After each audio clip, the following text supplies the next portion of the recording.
The new trailer for the Beast is out, as well as 30-minute gameplay in which there is a lot of cool stuff. The game overall presents itself as the true successor of Dying Light 1, and the price...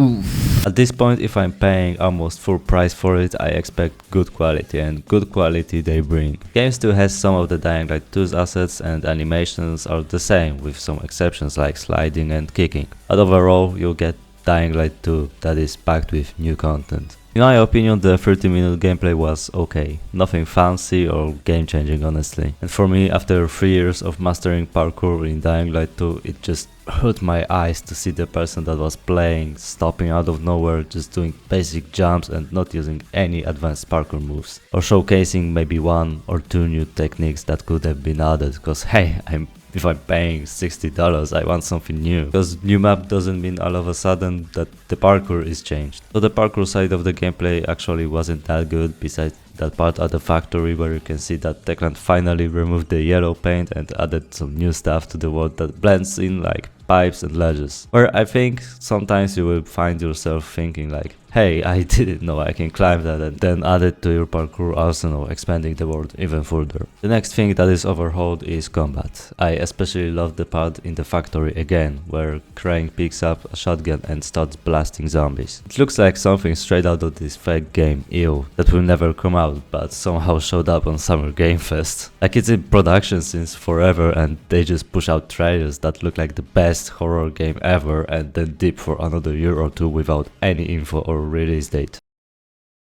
I like how the zombies' reactions are great and body parts are falling off. I also noticed that they went for more like Dead Island 2 approach, where zombies kind of just stand there for you to decimate them and observe how they react. But in bigger packs they are dangerous. I like it, and it will make virus even more distinct. Then you have the flamethrower, which looks awesome and is probably one of the most powerful weapons. Sadly, they didn't showcase how workbenches work. They only said that these are in the game, so I don't know. Actually, it would have been fun to have like staple weapon, like flamethrower that is like unique and you can have only one, and upgrade it so it spits electricity instead of, or has UV light affinity so you can light your way through the night, creating this dangerous temporary safe zone for yourself. It's just my imagination running rampant, like please Techland, hire me, I'm just a goldmine of ideas. The combat overall is visceral and feels gritty, like you hit the zombie with a hammer and it barely does anything, so you have to use the beast abilities to rip and tear them.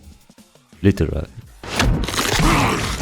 And the shooting is the same as in Dying Light 2, but with improved reactions. As I said, there are improvements and refinements of the gameplay, but overall it's almost the same as Dying Light 2, which should make the game slightly cheaper in my opinion, like $45 maybe. But if you worry about the price, don't.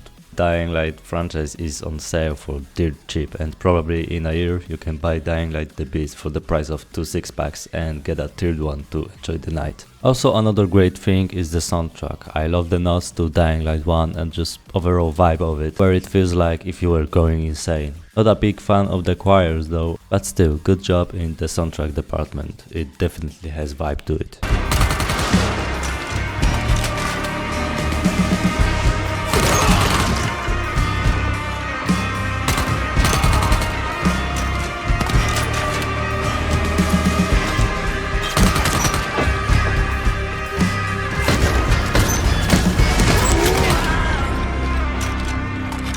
Once we get our hands on it, I think the score will raise. And yeah, I was wrong, it's not July. I was too optimistic and thought summer means actual summer instead of the end of it, where you will have like 8 days to finish it before school begins, and then you won't be able to play consistently because school fucking sucks.